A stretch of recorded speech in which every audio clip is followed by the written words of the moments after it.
Tu souhaites découvrir les aventures de jeunes adolescents qui voyagent dans un monde merveilleux rempli de créatures colorées et combattant à leur côté? Alors bienvenue dans le monde de Digimon. Allez, les anciens, avec moi. Digimon, petit monstre, tu es le champion. Digimon, petit monstre, tu es le champion. Dans ton espace virtuel, tu apparais tellement réel. Digimon, petit monstre, tu es le champion. Digimon, petit monstre, tu es le champion. J'adorais Digimon. C'était vraiment un de mes dessins animés préférés pendant mon enfance. Au début des années 2000, face à la vague déferlante provoquée par la série Pokémon, d'autres dessins animés ont tenté de surfer sur la tendance des créatures de poche. Et parmi celles-ci, une série est parvenue pendant plusieurs années à concurrencer Pokémon, Digimon. Ouais, je sais, ils se sont pas trop foulés pour aller chercher un titre racoleur. Digimon, c'est une série d'animation qui a été produite à la base au Japon par Akiyoshi Hongo. Elle fut diffusée pour la première fois en mars 1999 au Japon, avant d'être exportée sur le continent américain puis européen. Et elle arriva sur nos écrans en fin 2000 par l'intermédiaire de Tefu ou de Fox Kids. À la manière de Pokémon, la série suivait un scénario principal. C'était sympathique parce qu'on voyait les personnages évoluer en même temps que l'histoire avançait, mais d'un autre côté, comme c'était diffusé à la télévision, il suffisait de rater un seul épisode pour être complètement perdu dans le scénario. Et ça m'est arrivé pas mal de fois. Et ouais, on n'avait pas internet, on n'avait pas tous ces sites de streaming, donc il fallait attendre que les épisodes soient diffusés à la télévision, ou alors il y avait la méthode de se débrouiller soi-même et donc d'acheter les cassettes.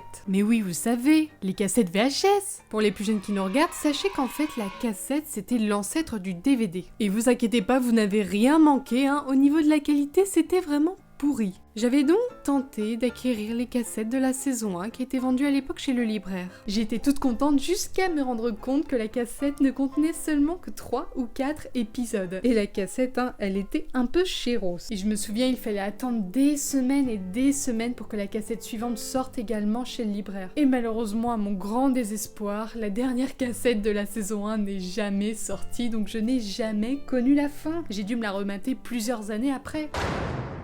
L'histoire commence en compagnie de 7 amis, tous stéréotypés comme il faut. Tu vas donc retrouver le héros courageux, le rival un peu dark, la fille garçon manqué, la fille gosse de riche habillée en rose, le petit geek intello, le froussard et le plus petit un peu fleur bleue. Ces derniers vont donc partir en colonie de vacances dans un contexte un peu spécial, hein. C'est l'apocalypse dehors. C'est vraiment je trouve c'est vraiment la bonne période pour envoyer ton gosse en vacances, hein. Comme ça, là, tu es sûr de jamais le récupérer. D'ailleurs, ça ne manque pas. À peine arrivé sur place, des météorites se mettent à s'écraser sur le campement. Ah non mais attendez, ah mais ça va en fait, ah non mais ce sont juste des petits gadgets en plastique que les parents se feront un plaisir d'acheter pour leur gamin à Noël. Non, en vrai, ce sont juste des appareils qu'on appelle Digivice. Appareils qui vont leur permettre de tisser des liens avec leur Digimon. Bon, on est déjà à quelques minutes de l'épisode, hein, et on sent un petit peu que les producteurs n'avaient pas vraiment l'intention de transmettre leur amour pour l'animation. Merci l'équipe marketing. Et là, catastrophe, une immense étendue d'eau apparaît et aspire les enfants.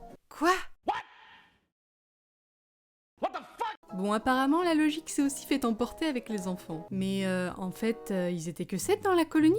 Ils sont où les autres ? Y a pas d'adultes. Mais c'est quoi cette colonie pourrie ? En fait, je pense vraiment que les parents avaient comme plan d'abandonner leurs gamins dans la montagne. Ces derniers se réveillent donc dans une jungle étrange en compagnie de créatures roses un petit peu moches et qui ont la faculté de parler. Ce qui est déjà mieux comparé à Pokémon, vous allez me dire. On a donc pu échapper à des scènes qui pouvaient être un petit peu gênantes, hein, de conversation entre Pokémon.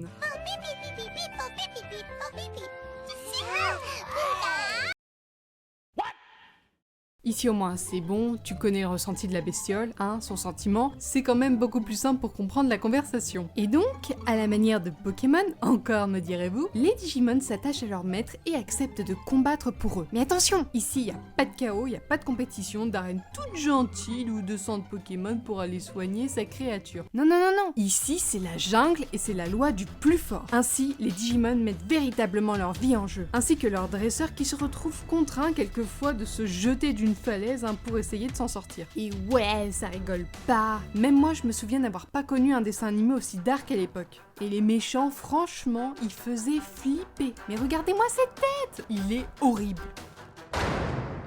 Alors, venons-en aux présentations. Vous pensez que vous avez une bonne mémoire? Je vous mets au défi. Voici donc Taikelia Agumon, Madkelia Gabumon, Teka, le frère de Matt. Oui, bon, il s'appelle Teka. Qu'est-ce que vous voulez que je vous dise? Sa mère ne l'aimait pas, et puis voilà, point final. On reprend. Tekakelia Patamon, Mimikelia Palmon, Sora à Biomon, Izzy à Tantomon, Joey à Gomamon. C'est bon, vous avez suivi? Et attendez, c'est drôle, parce que lorsque les Digimon évoluent, ils acquièrent de nouveaux noms.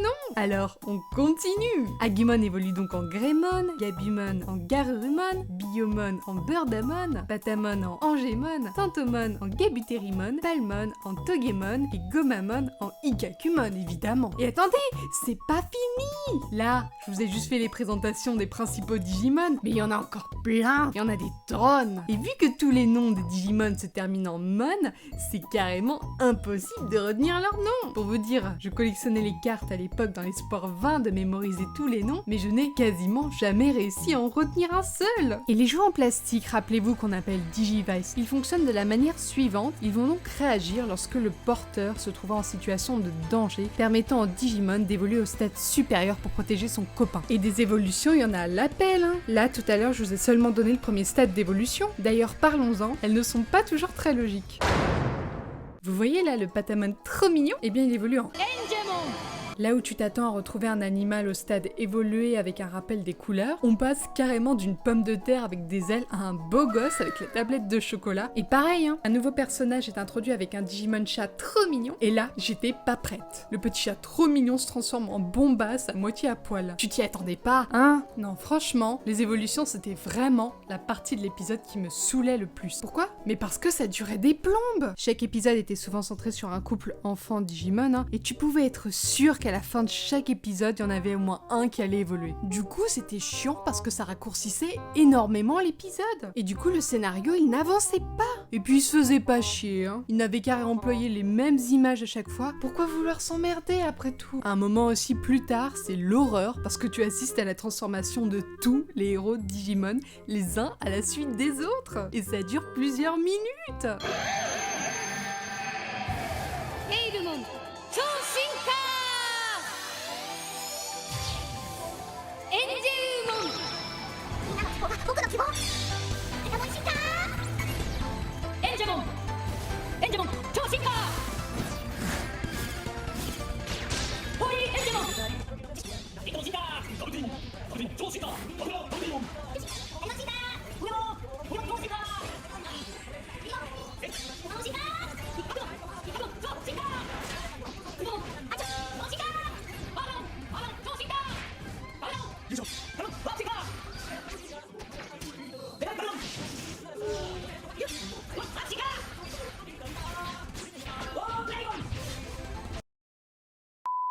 Niveau stratégie marketing, comme on le voit avec les Digivice, hein, ils ont pensé à tous les petits malins. Donc très rapidement, on va voir apparaître des flopées de produits dérivés, hein, tels que des jeux vidéo, des jeux de cartes ou encore des jouets. On est vraiment dans l'animé pensé pour vendre des jouets et concurrencer Pokémon. Alors que la franchise Pokémon, elle partait à la base d'un jeu vidéo quand même. Mais franchement, j'adorais leurs jouets. Certains étaient transformables, hein, comme les Power Rangers. J'ai joué tellement longtemps avec, mais comme un con, j'ai tout vendu en brocante. Et quand les épisodes sortaient en cassette, mais c'était le feu, j'étais au bout de ma vie.